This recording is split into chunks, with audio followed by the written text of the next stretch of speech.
Katkelmia Nooan kirjasta. Luku 106. Ja joidenkin päivien jälkeen minun poikani Metusela otti vaimon pojalleen Lamekille, ja hän tuli hänestä raskaaksi ja kantoi pojan. Ja hänen ruumiinsa oli lumivalkoinen ja punainen kuin kukoistava ruusu. Ja hänen hiuksensa ja pitkät kiharansa olivat villanvalkoiset, ja hänen silmänsä olivat kauniit. Ja kun hän avasi silmänsä, hän valaisi koko talon niin kuin aurinko, ja koko talo oli hyvin kirkas.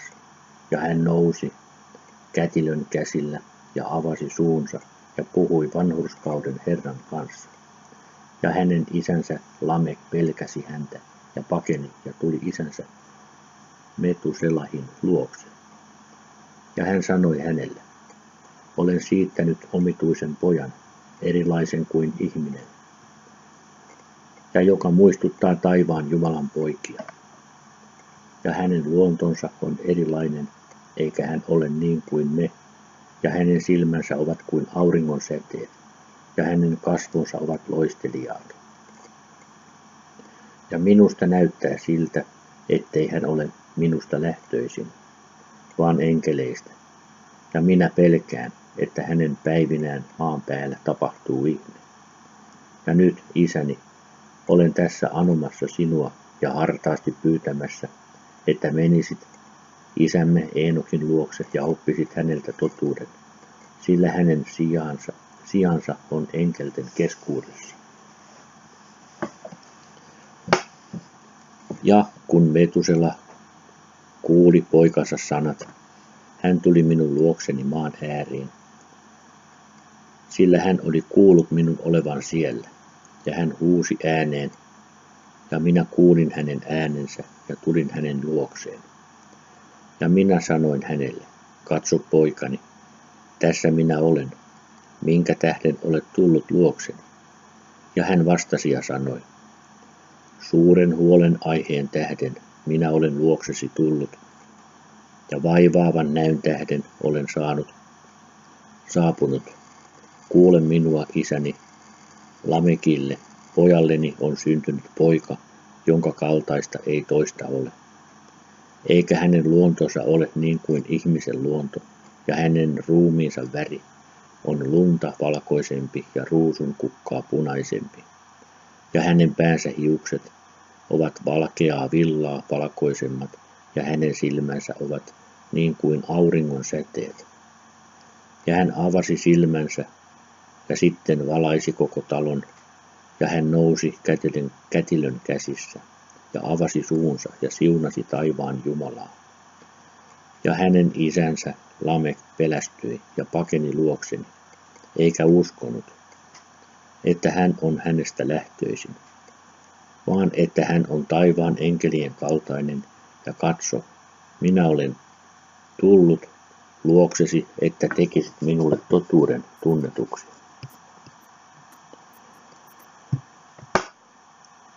Ja minä Eenok vastasin ja sanoin hänelle: Herra tekee uutta maan päällä, ja tämän olen minä jo valmiiksi näyssä nähnyt, ja teen tunnetuksi sinulle, että isäni Jaredin sukupolvessa jotkut taivaan enkelit rikkoivat Herran sanaa. Ja katso, he tekivät syntiä ja rikkoivat lakia, ja he ovat yhtyneet naisiin ja tehneet syntiä heidän kanssaan, ja ovat nainneet heistä muutamia ja ovat siittäneet heistä lapsia. Ja heistä tulee maan päälle jättiläisiä. Ja he ei hengen mukaan, vaan lihan mukaan. Ja maan päälle on tulossa suuri rangaistus, ja maa puhdistetaan kaikesta saastaisuudesta. Aivan suuri tuho tulee yli koko maan, ja veden paisumus ja suuri hävitys kestää vuoden verran. Ja tämä poika, joka teille on syntynyt, jää jäljelle maan päälle, ja hänen 3 lastaan pelastuvat hänen kanssaan, kun taas kaikki maan päällä olevat ihmiset kuolevat. Ja nyt tulee pojallesi Lamekille tiettäväksi, että se, joka on hänelle syntynyt, on todellakin hänen poikansa, ja kutsukoon häntä nimellä Nooa, sillä hänet jätetään teille, ja hän pelastuu poikineen siitä tuhosta, joka tulee maan päälle, kaiken synnin ja sen vääryyden tähden, jota maan päällä tehdään hänen päivinään. Ja tuon jälkeen on vielä enemmän vääryyttä kuin tuo, jota ensin tehtiin maan päällä. Minä tiedän pyhien salaisuudet, sillä hän, Herra, on näyttänyt minulle ja ilmoittanut minulle, ja minä olen lukenut taivaallisia tauluja.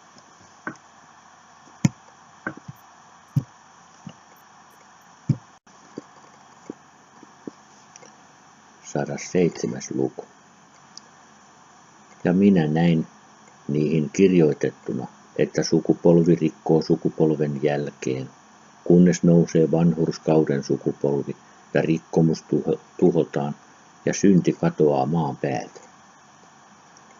Ja sen päälle tulee kaikenlaista hyvää, ja nyt, poikani, mene ja tee pojallesi Lamekille tiettäväksi, että tämä poika, joka on syntynyt, on todellakin hänen poikansa, eikä tämä ole valhetta. Ja kun Metusela kuuli isänsä Eenokin sanat, sillä hän oli salaa näyttänyt hänelle kaiken.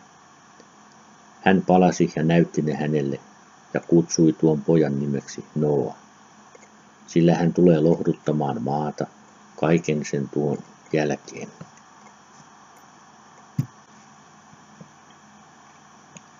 108. luku. Toinen kirja, jonka Eenok kirjoitti pojalleen Metuselahille ja niille, jotka tulevat hänen jälkeensä ja pitävät lain viimeisinä päivinä. Te, jotka olette tehneet hyvää, saatte odottaa noita päiviä, kunnes on tehty loppu niistä, jotka tekevät pahaa, ja loppu rikkojien mahdista.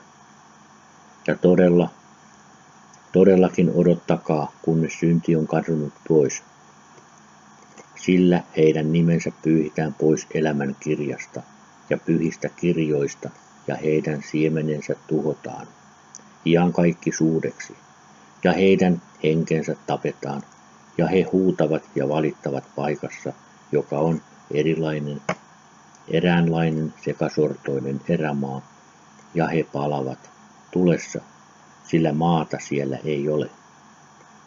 Ja minä näen siellä jotain näkymättömän pilven kaltaista. Sen syvyyden tähden en minä voinut tutkia, ja minä näin tulen liekin leimuavan kirkkaana.